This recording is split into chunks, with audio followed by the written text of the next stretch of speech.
A blasphemy law has been invoked in a Western country.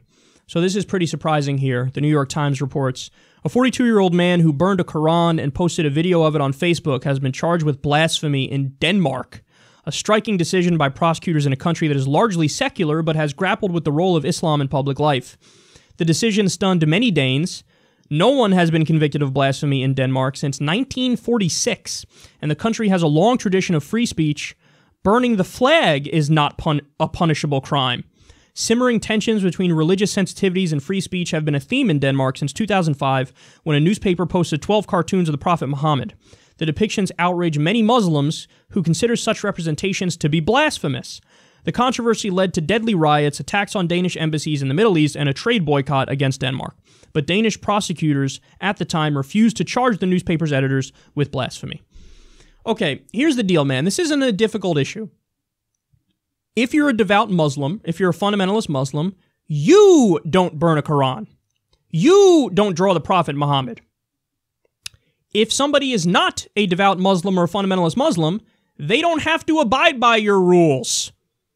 Maybe they're an atheist, maybe they're an agnostic, maybe they're a secularist, maybe they're a Christian, maybe they're a Hindu, maybe they're a Buddhist, maybe they're a Mormon, maybe they're this, maybe they're that. You don't get to impose your theocracy and your interpretation of your religious law on everybody else and then pretend like it's bigoted when they don't follow it.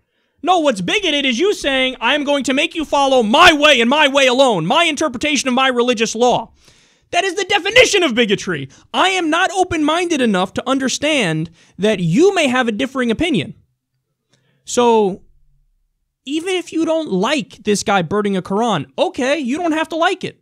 But he shouldn't be put in jail. And by the way, that's the punishment they're talking about. Up to 4 months in jail for doing this, for burning a Quran. Look, as somebody who's an atheist, you have every right to burn a fucking Richard Dawkins book. I mean, I don't give a fuck. I don't give a fuck. You could burn a science textbook. You could burn a Richard Dawkins textbook. But by the way, maybe there are some atheists who would get so mad if you did that, then maybe they would want to, react violently to you. And I would say those atheists are wrong. And I'd say that's stupid. Secularism is, the government's got nothing to do with religion. They just stay out of religion.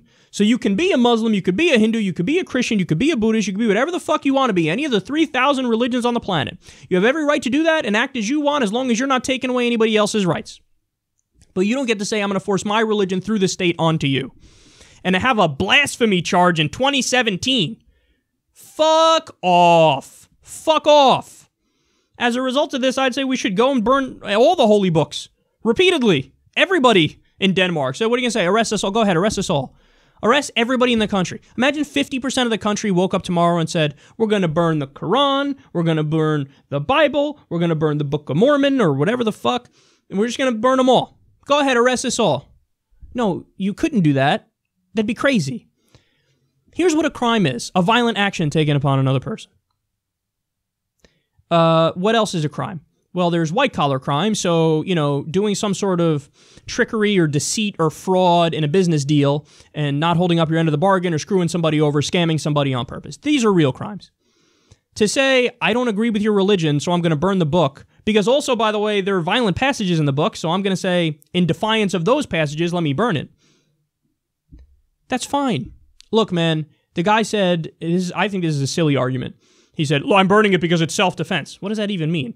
He goes, well, there's violent stuff in there, so I'm burning it to say I'm against the violent stuff. Yeah, but they're not actually doing it to you in terms of saying, I'm going to behead you because you're an infidel or something. Nobody tried to do that to you. So I don't agree with that argument. His argument should have been, yeah, I burned it. Yeah, I don't like it. And that doesn't matter.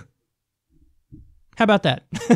Yeah, I don't like the Quran. Yeah, I don't like the holy books, so I burned it. You might not like it. You have every right not to like it, but that doesn't mean you get to lock me up for doing it. But apparently, maybe under the law in Denmark, maybe that is the case. So this is just stupid. Again, you don't even have to agree with the guy politically. Because I don't know, maybe he is a right-wing douche. Maybe he's got other shitty opinions and he wants to ban all Muslims from the country like Trump wants to do here or whatever. And I don't agree with that. But I don't have to agree with him to say he has a right to do that.